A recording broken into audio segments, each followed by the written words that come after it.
Y a un año de su puesta en marcha, el programa El Médico en tu Casa cierra el 2016 como una práctica exitosa al mantener convenios con 9 entidades del país y diversas ciudades del mundo para ser replicado. Aquí los detalles. El 2016 ha consolidado el programa El Médico en tu Casa en la Ciudad de México.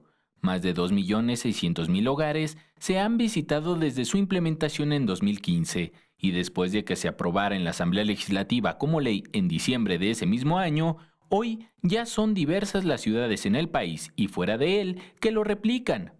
Pero, ¿cómo se planeó llevar las brigadas médicas al domicilio de quienes más lo necesitan?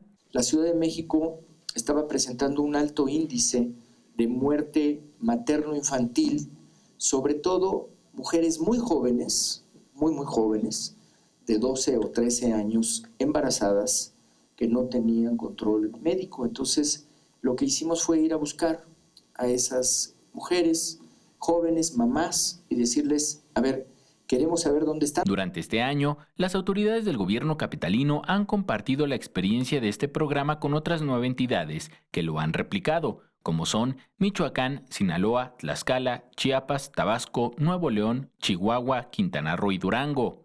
Además, se han firmado convenios internacionales con ciudades y universidades como Bogotá, Medellín, 3 provincias de China, Lituania, Ucrania, Madrid, Florida, Panamá, Guatemala, Montevideo y la Universidad de Harvard en los Estados Unidos. El Médico en tu Casa lo que está demostrando es que es un programa efectivo, es un programa que está llevando salud, pero además está volviendo a lo que decía Jorge, a esa profesión médica de contacto, al médico que lleva su maletín, al médico que llega a tu casa y que conoce todo lo que hay en una familia. Y en la Ciudad de México los avances continúan, como la implementación de las lanchas para llevar las brigadas de salud a los rincones de la zona lacustre de Xochimilco. Y aunque el año entrante no pinta de la mejor manera en el tema presupuestal, El Médico en tu Casa tiene el recurso garantizado para seguir operando en todo el territorio capitalino.